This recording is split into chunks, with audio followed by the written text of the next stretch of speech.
Устаревший и неоптимизированный контент — это реальная сегодня проблема, почему сайты теряют позиции. И здесь причина кроется в том, что в основном проблемы кроются в неоптимизированных заголовках, в неоптимизированных метатегах description, также неправильно подобранные заголовки H1, да и в целом контент на страницах выглядит очень слабо и уступает конкурентам.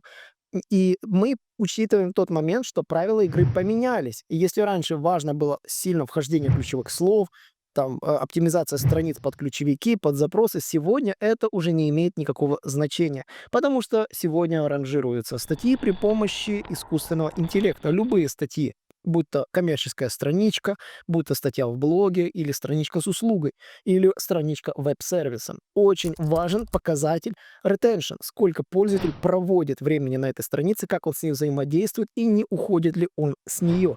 Эти показатели суммируются вместе с контентом, который есть, и эвристическая система посчитает, что этот контент, скорее всего, будет ранжироваться лучше, и обновленный контент показывается гораздо чаще. По данным SEMrush, например, 75% сайтов, которые обновляют и переписывают контент, за полгода увеличивают позиции в поиске в среднем на 30%.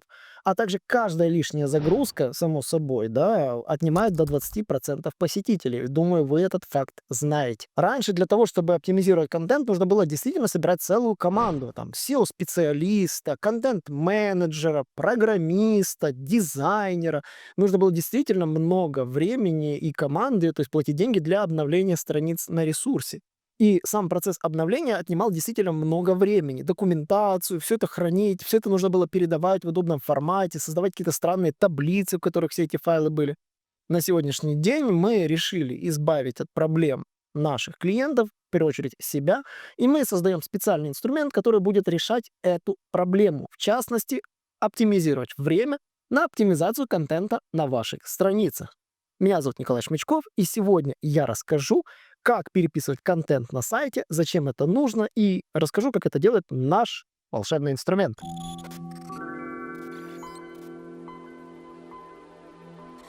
Что вкратце такое наш сервис Unmiss? Это платформа с огромным количеством инструментов. Этих инструментов можно посмотреть у нас в разделе действительно много.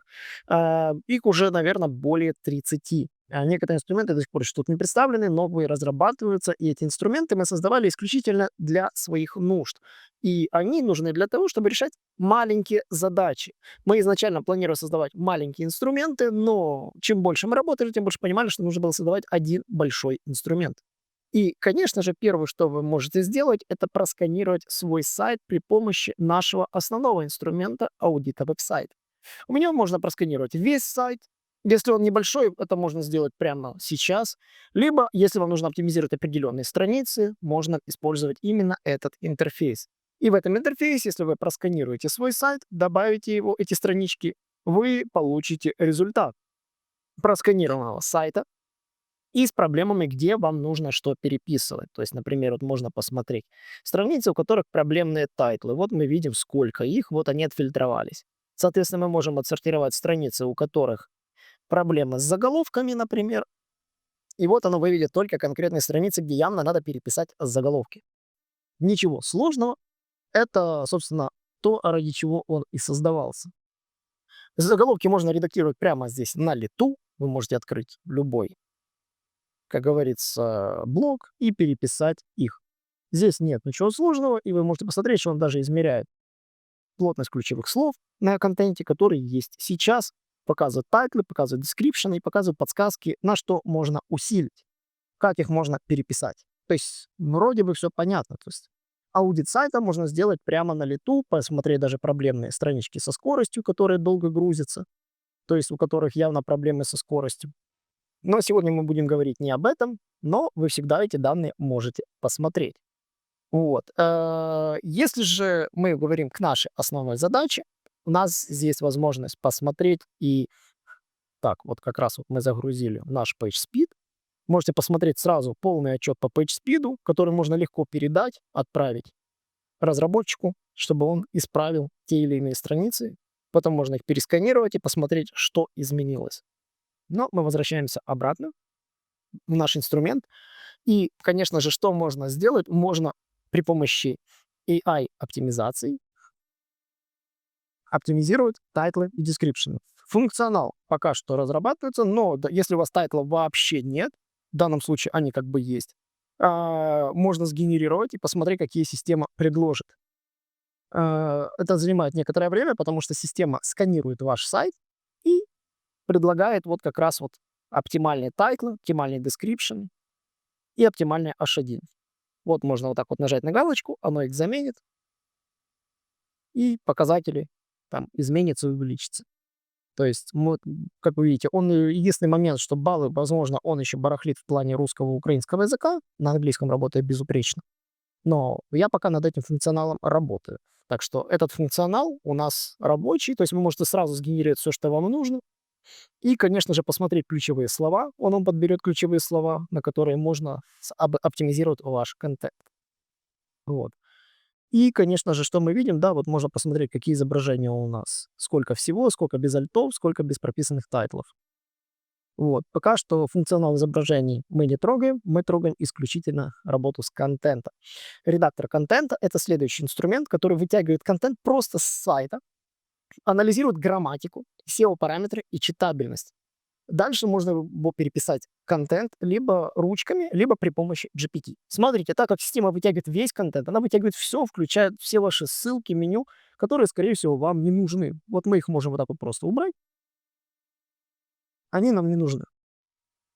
Вот он, фактически он генерирует, вытащил весь контент, который у вас есть, и вы его можете прямо вот здесь вот вживую переписывать. Вы можете переписывать как отдельные блоки, так и вы можете, конечно же, переписать вообще контент весь подчистую. То есть вот он у вас есть. Для удобства можно лишнее все поубирать. Вот это вот лечит доктора, это остается, допустим. Вот частые вопросы здесь есть. И вот, собственно, этот контент, который она нам вытянула, который есть на странице. Удобно? Удобно. Контент есть. Здесь можно с ним работать. Для удобства есть еще Chrome расширение, которое позволяет проверить те или иные страницы просто в браузере. То есть мы нажимаем наше Chrome расширение, ссылочка будет на него в описании, и вы можете посмотреть все показатели вашей странички, как она выглядит, где что прописано, кто автор, кто паблишер, какой язык страницы, тайтлы, дескрипшены. Можно посмотреть грамматику, то есть если она есть, насколько она хорошая, то он сейчас проанализирует ее. Какие предложения написаны легко, какие тяжело, какие медиум. Это все тоже можно посмотреть. И вот здесь можно посмотреть плотность ключевых слов. Оно проверяет плотность ключевых для 2 сложных слов, для 3 сложных слов. Какое чаще встречается, вы можете померить. Инструмент очень простой, понятный, а здесь можно посмотреть структуру любой страницы. Говорю любой, не обязательно вашей. Можно проверить всех конкурентов при помощи этого простейшего расширения. Кому вообще полезен будет, возможно, этот инструмент и этот метод, про который я вам расскажу? Конечно же, владельцам малого и среднего бизнеса, которым важно получать клиентов из поиска, но нет бюджета на огромные SEO-компании. Потому что средний бюджет SEO-компании начинается от $1500 в месяц, в среднем контракт заключается на год, то есть, условно говоря, около $20 000 вы отдаете за работу SEO-специалистов, которые работают с вами. Это минимальный бюджет, там, я не знаю, входят ссылки или нет, но это средние бюджеты у некоторых агентств на сегодняшний день. И не всем он по карману, учитывая и ситуацию на рынке, из того, что происходит в мире. Многие вещи можно переписать дома и самому. Вот. Конечно же, он будет однозначно полезен контент-менеджерам и редакторам, чтобы быстрее обновлять страницы. Об этом чуть позже. И SEO-специалистам, конечно же, для ускоренной проверки, подготовки задач на переписывание. Можно сразу проверить, где какие странички с плохими мета, переписать их, отдать на заливку. И для этого не нужно возиться долго с неудобным тем же Screaming Frog, в котором по факту вы просто получаете таблицу, которую нужно потом обрабатывать, с которой нужно потом возиться. Здесь же это все сделано в простом, удобном инструменте, в живом онлайн-редакторе, где фактически каркасом выступает ваш сайт. Давайте разберемся, как пошагово все это делать. Шаг первый. Мы открываем наш инструмент. И я рассказываю про удобный метод, потому что я считаю, что удобный метод, вам нужно собрать список всех страниц, с которыми вы работаете. Для удобства их можно выгрузить с карты сайта, либо попросить программиста, чтобы он вам сделал их в виде с таблички, либо собрать их вручную, спарсить вручную. Ну, можно карту сайта реально вытащить, оттуда из карты сайта вытащить все ваши урлы. Затем добавляем все наши урлы вот в этот список. То есть, видите, вот 51 ссылочка, мы ее как раз добавим всех наших статей. Давайте проанализируем. Сейчас он проанализирует весь наш сайт, на это уйдет определенное время, но он вытащит сейчас все странички, которые есть, даст задачки, что по ним нужно исправлять, и, соответственно, мы будем сейчас с этим всем работать. Вот он тянет данные, вот видно, что он их обрабатывает. Вот у нас есть странички, которые вот мы писали статьи. И давайте мы найдем какую-то статью, которую явно надо переписать. Ну, допустим, як склати чіпляючі заголовки. Мы ее как раз сейчас откроем. И вот так вот конкретно с каждой страничкой вы работаете. То есть, как только загрузили, далее переходите в контент-эдитор, дожидаетесь, пока страничка будет полностью загружена, убираете все, что нужно. Вот. Все, что нам не нужно, убираем. И вот это нам убираем. Тоже не нужно. Оно нам все не нужно. Так, вот это все мы убрали. Інша стаття автор — это наш виджет, он нам не нужен. Підпишіться за рассылку нам. Это стандартный виджет. Вот и все. Вот мы вот до этого блока убрали. Вот наша статья находится теперь здесь. Вот все, что мы писали по данному материалу. То есть, как вы видите, давайте мы ее откроем для удобства и посмотрим в выдаче эту статью.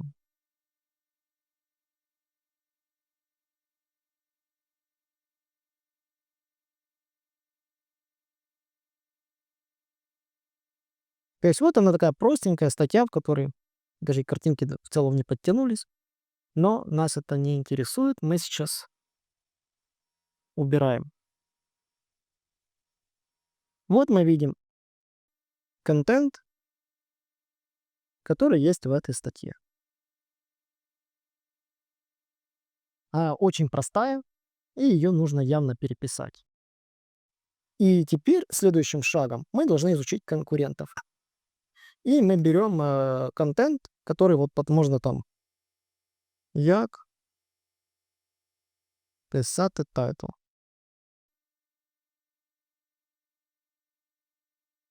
И смотрим Google Топ. Можно использовать здесь, можно воспользоваться инструментарием, который и есть просто в Chrome. Можно спросить, я пишу. Давайте напишем я писати тайтл.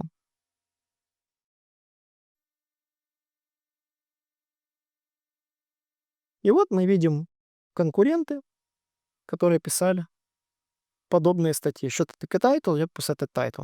Вот наше видео, которое мы писали давно-давно. Вот есть ответ GPT, который, кстати, тоже очень важен. Ну и давайте вот мы сейчас весь этот контент конкурентов выкачем.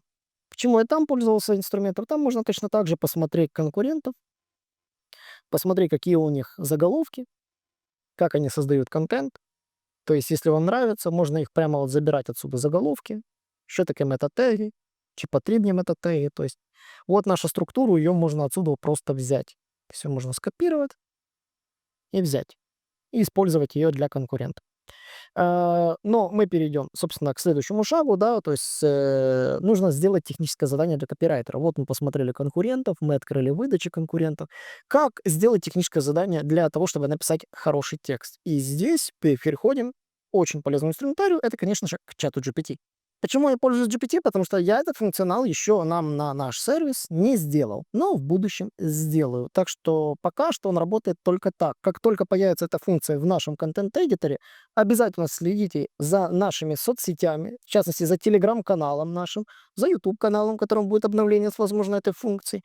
Но пока этот инструмент работает только так. Что мы делаем? Мы берем вот такой промпт, вот такой вот промптик.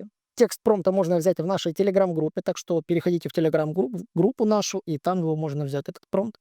И в этом промпте нам нужно закинуть код страницы нашей и код страницы конкурентов. Давайте вернемся обратно вот к кодам страницам конкурентов. Вот. И, соответственно, наша. Для этой цели я воспользуюсь другим инструментом, который есть у нас, который позволяет вытянуть код странички. Вот он называется Get Source Code of Bridge. Мы сейчас берем нашу страничку, добавляем сюда и получаем код. Вот он скачался. Затем то же самое проворачиваем и с конкурентами.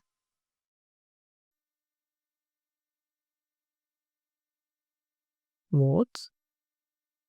И выкачали его, и давайте его. Если же при выкачивании вам оно здесь ничего не покажет, скорее всего, ну, сайт как-то блокирует скрипты. Ну, такое бывает, с этим приходится посложнее, так что берите кого-то другого. Проще так сделать. Теперь мы возвращаемся в наш GPT и, соответственно, загружаем эти файлы. Добавляем. И я беру вот название файла моей страницы, вот просто вставляю вот как он называется файл. Просто скопировал название файла и вставил его. И дальше я просто отправляю этот промпт. Так, ну, поехали. Промпт очень простой, он генерирует техническое задание. Просто полноценное техническое задание позволяет написать все, что вам нужно. То есть он генерирует полный таск, загружает его в память, соответственно, этот таск. То есть сейчас он прочитает документы, выдаст полноценное техническое задание для написания статьи. Чем больше конкурентов вы, конечно же, запихнете, тем лучше.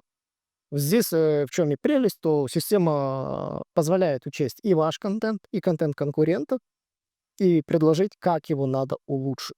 Как результат, он нам начал писать, собственно, наше техническое задание. И, в принципе, пишет неплохо. Мы можем уже забирать эти метрики себе в статью. Мы можем вот так сейчас открыть наш title, description, наш один, image. И вот хоп. Единственное, что давайте скобочки добавим. Оп. Теперь вот здесь description давай возьмем. Вот школьный description.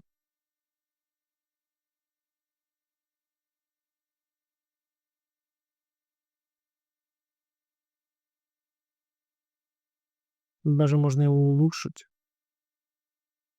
Да, фото. Вот. Вообще шикарно будет. Так, и берем, собственно, вот этот заголовок. Код мы переписали type и description. Теперь давайте уберем весь контент и будем его писать с нуля.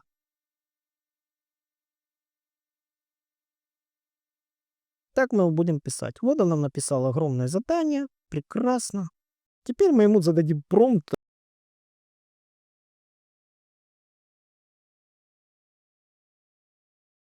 То есть ничего больше его не просим, вот просто просим его написать статью. Ну и, конечно, ошибкой номер один это был мой слишком простой промпт. Как вы видите, я попросил его написать, и он, ну, видите, начал писать слишком просто. Я бы сказал, слишком аишно.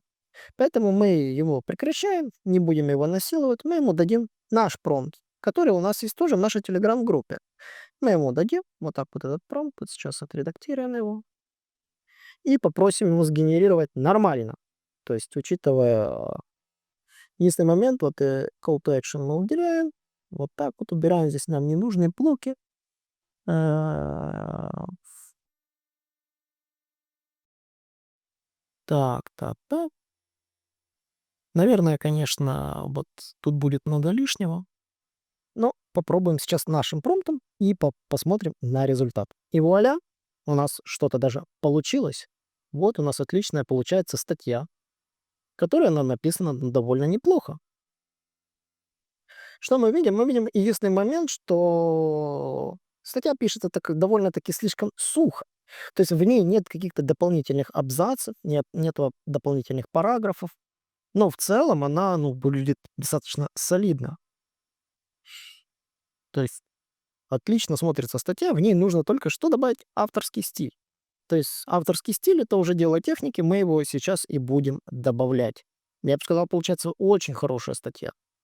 Мы должны даже параллельно проверить ее на вот то, что он нам генерирует, на генерёшку. но можно проверить нашим тулом, можно проверить Copylix, кому как нравится. Я проверяю и так, и так. То есть, ну, давай, давай, давай, давай, давай, давай, давай. Вот видите, кусочки где-то аишные, а где-то не аишные. Но в целом довольно выглядит, ну, человечно, я так сказал. Видите? Статья выглядит довольно солидно. Ну, давайте мы этот пока контент заберем.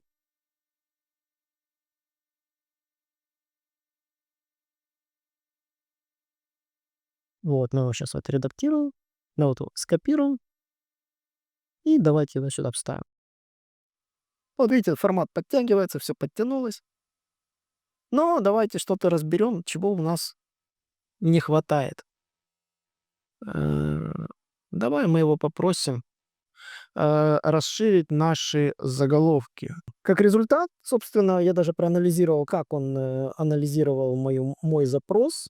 То есть вот я попросил его сделать запрос. Он, вот этот запрос может быть индивидуальным под каждую нишу, поэтому здесь, видите, тут SEO-experts, тут, может быть, другие эксперты и тому подобные вещи. То есть, вот. И вот он, собственно, его логику. Можно посмотреть, как он обновлял конкретно контент. Он даже до сих пор его сейчас обновляет. Я так понял, он еще до сих пор где-то дописывает мне текст, который я попросил. Почему удобнее редактировать через такой метод? Потому что если вы будете через обычный чат, он будет каждый раз новое сообщение, лупить нам сообщением, иногда будет забывать, про что он там работал. Если вот использовать вот этот вот Canvas, Canvas Editor, то вот здесь вы сразу будете видеть, собственно, его работу, его изменение контента. То есть вы можете, более того, вот видите, он прямо дописывает. Он пересмотрел написанный материал, вообще полностью его отредактировал, расширил, вот, то есть и вообще полностью переработал материал. То есть, что очень неплохо, я считаю, так неплохо.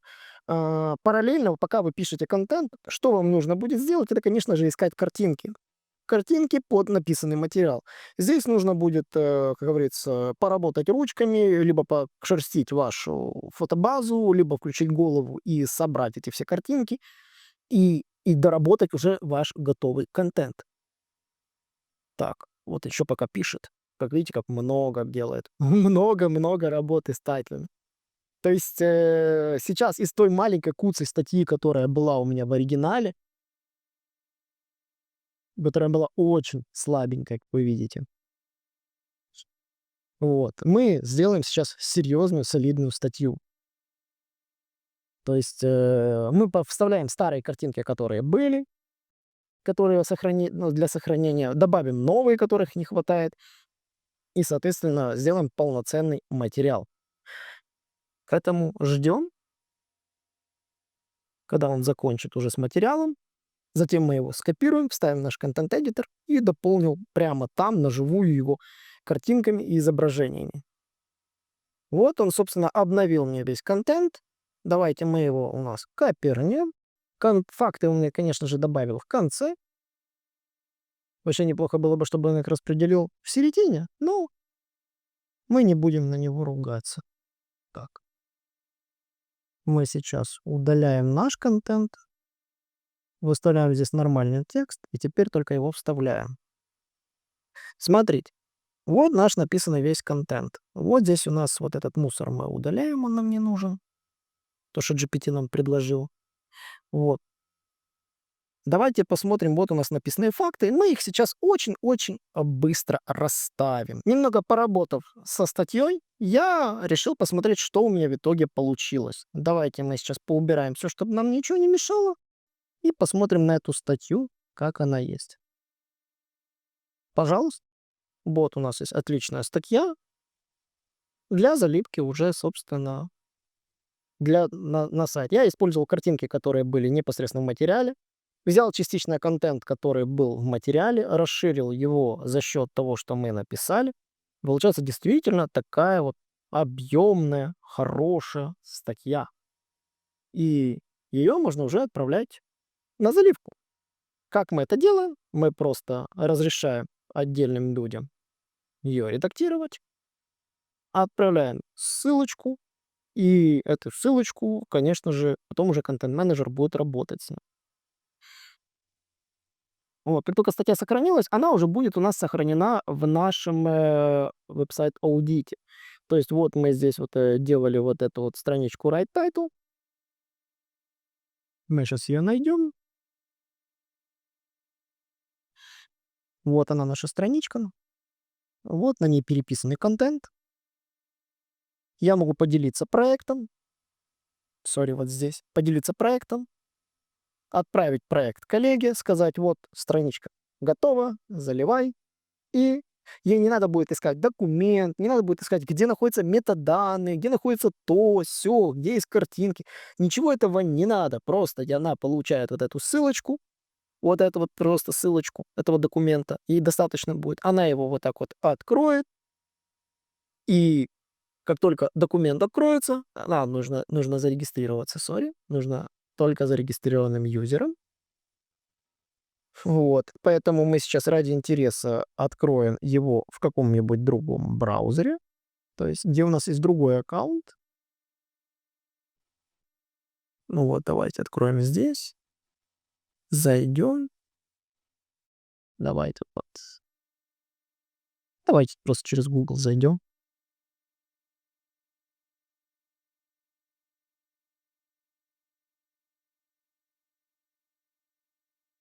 И давайте откроем вот сейчас наш документ. Он сейчас прогрузится, и пользователь сможет уже с ним работать. Давайте, значит, вот здесь откроем, пока он прогружается. И посмотрим здесь. Сори, оно таки меня не сохранило. Да, нужно добиться, чтобы оно сохранило. Давай, дан. Давай все-таки открываем мне его. Вот, все, пожалуйста, страничка открыта. Она теперь может просто его вот так вот, вот здесь, собственно, в менюшке экспортировать. Может в HTML экспортировать. Кстати, не может экспортировать. Надо будет починить этот момент. Но она уже может, если дать, собственно, дать права на редактора, то сможет уже и скачивать. Для этого мы сейчас его сохраним и отправим в работу. Да, кстати, если вдруг вы напортачили в документе, он у вас пропал, что-то не так, я советую вам его, можно открыть историю редакции по времени и загрузить ту нужную историю, которая вам нужна. То есть и уже с этой историей полноценно работать. То есть, например, вот уже если я скопирую и, допустим, попытаюсь открыть в другом браузере, вот оно мне как раз выводит весь этот контент для другого пользователя. То есть вот он прогрузился весь контент для этой странички. Готовый результат можно скачать в том же HTML. И этот HTML-документ, соответственно, легко вставить в том же WordPress, загрузить с изображением и залить на ваш сайт. Понятно, что, допустим, микроразметку вы можете ее копировать, уже добавить. Это вот рекомендация уже конкретно добавить уже в поде, где вам нужно, в нужном блоке. Фактически в одном документе вы получаете возможность передать вообще весь текст для заливки и так работать с каждой страницы вашего блога. Здесь есть удобная система фильтров, то есть при помощи которых можно фильтровать нужные странички, ненужные странички, где оптимизирован контент, где не оптимизирован. То есть вот все можно здесь отсортировать, переписать таким образом все ненужные вам и нужные статьи и отправить их на заливку. Эта статья будет точно так же отправлена на заливку после записи этого видео. И таким образом я вам показываю инструментарий, как это работает, как можно наладить работу с вашим сайтом с нуля. Подведем итоги. Вообще, зачем этим заниматься? Нужно ли на это тратить свои силы и энергию? Да, нужно. К примеру, Shopify благодаря регулярному аудиту увеличивает органический трафик на 45% за год, регулярно обновляя контент нужных себе страниц. А компании, которые оптимизируют страницы хотя бы раз в полгода, получают действительно на 30% больше трафика. И подумайте, если ваш сайт сегодня падает, вы не знаете, за что хвататься, думаете, может быть, больше ссылок закупить. Нет, дело, скорее всего, в контенте. И нужно анализировать непосредственно контент. И почему удобно пользоваться подобными инструментами, как наш? Это экономия времени. 80% работы рутинной делает инструмент, в частности, сохранение документов, табуление этого картинок, метаданных. У вас есть просто удобный чек-лист, в котором вы все эти документы просто себе сохраняете, все тексты сохраняете. Вы можете дать доступы для отдельных проектов разным людям, они будут работать над вашим проектом, писать контент, обновлять контент, заливать контент. Можете сидеть на одной учетной записи, ничего страшного, инструмент за это вас не накажет. Вы можете пользоваться одной учеткой, просто там давать его там, чтобы вы просканировали, и, допустим, другой юзер этой учеткой пользуется, переписывает контент. И точно так же потом другой юзер заходит, открывает проект и смотрит, ага, надо заливать, залил. Он может прямо потом в контент-эдитор заходить и дописывать строчку. Залил, все, достаточно, страничка обновлена. Вот. Как часто это нужно делать? Ну, я считаю, что обновлять контент нужно, ну, каждый год, это минимум. Каждый год нужно проходиться по страничкам. И здесь нюанс в комплексности подхода. Нужно действительно анализировать SEO-шку, анализировать скорость, анализировать текст, микроразметку. То есть все, как говорится, нужно анализировать в одном месте. Метод, который я вам показал на сегодняшний день, это реально рабочий метод, который мы используем в агентстве. Вы можете его попробовать для своих небольших сайтов самостоятельно. Более того, этот инструмент доступен для бесплатных пользователей для, допустим, небольшого ограниченного количества страниц. Вы можете проверить, протестировать его и взять более расширенную версию по нужному вам тарифу, если вам это нужно. Стоит он не так дорого, как говорится, две салфетки Apple. Вот, поэтому можете воспользоваться этим и попробовать его. Что, как говорится, выгоднее? Две салфетки Apple, да, или удобный инструмент, с которым удобно работать. Вот. И каким образом, собственно, стоит выбирать странички? Открываете Search консоль, смотрите, какие странички у вас, например, упали, либо какие странички вы давно не обновляли, можно по дате обновления посмотреть, которые собираете их и переписываете. Как вы видите, ничего сложного в этом нет. Я буду рад, если вы подпишетесь на наш канал, нажмете на колокольчик, потому что я стараюсь для вас рассказывать эти лайфхаки не просто так. Пользуйтесь нашими бесплатными и платными инструментами. Нам приятно, если будете ими пользоваться. А если вы хотите расширить функционал наших инструментов и предложить новые фишки, а анонсируются новые фишки, это сразу анализ вашего сайта через Google Search Console прямо в веб-сайт аудит. Можно найти странички, которые потеряли трафик прямо в этом инструменте. Это скоро будет. Вот просто следите, это скоро будет. И будет добавлено для всех пользователей. И если вам еще нужны какие-то другие функции, допустим, проверка на AI, у нас тоже это есть в нашем же отдельном инструменте, в котором можно проверить любой контент на AI. И, ну, насколько он генережный или более человечный. Ну и напоследок я бы хотел сказать, чтобы вы заходили в нашу группу, писали, предлагали новые фишки. И, конечно же, я буду всех рад вас видеть на наших вебинарах, которые проводятся по четвергам. Всем спасибо и пока-пока.